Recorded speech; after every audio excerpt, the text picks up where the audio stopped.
You're watching Living History. If you've just joined us, we've been learning about the evolution of transportation. From electric streetcars to early automobiles and trains, you'd think we'd have covered it all. However, we have yet to get off the ground.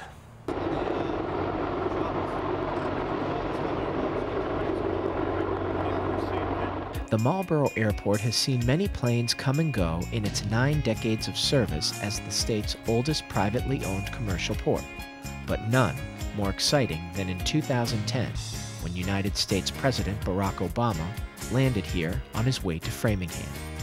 Even more shocking than the president being in Marlborough was the reaction of some residents who said they didn't even know Marlborough had an airport.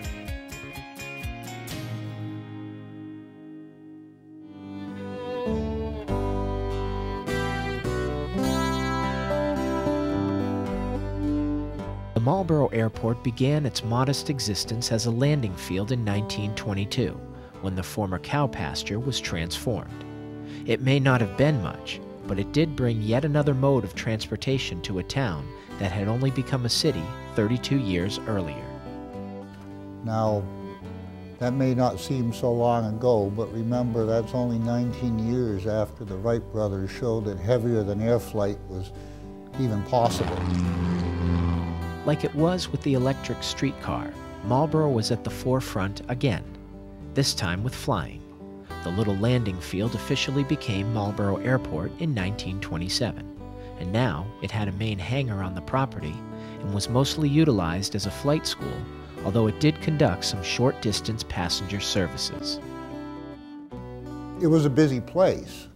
The landscape, Massachusetts, there were many of these small privately owned airports, because remember in those days you didn't fuel an airplane up and go cross country with it. You were restricted to relatively short trips by today's standards.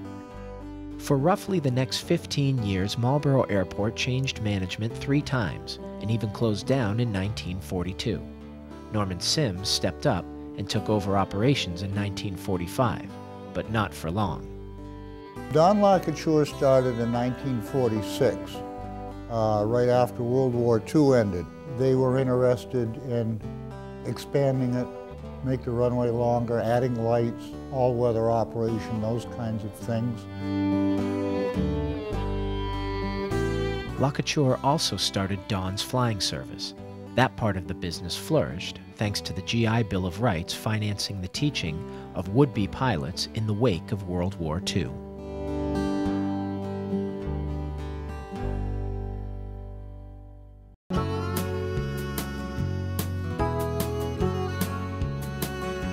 The airport was doing so well that in 1956 there was a proposal to have it expanded in order to compete as an alternative to Logan Airport in Boston. The runway was mapped out to go all the way from Hager Pond to Framingham Road. So that whole side of the city would have been completely remodeled to support a 10,000-foot runway. There was a big push on to develop an alternative facility to Logan. There was talk about using property in Ashland, Hopkinton, and Holliston. And even earlier than that, the land between Hager Pond and Framingham Road, basically where the Callahan State Forest is, was proposed for a large airport with runways bigger than the runway at Logan. Nothing came of the proposals. Much like today, proposals are made by those looking to expand and improve life. And if the backing isn't there, those proposals are rejected. Marlborough Airport has seen some famous people come and go. Some we know about, and there are plenty of others that we don't know about. But business continues for the modest little airport that started in 1922. We provide an alternative way to getting in and out of the city. We train people to learn to fly. Maybe they're doing it for their own personal reasons, or maybe they're trying to build a career.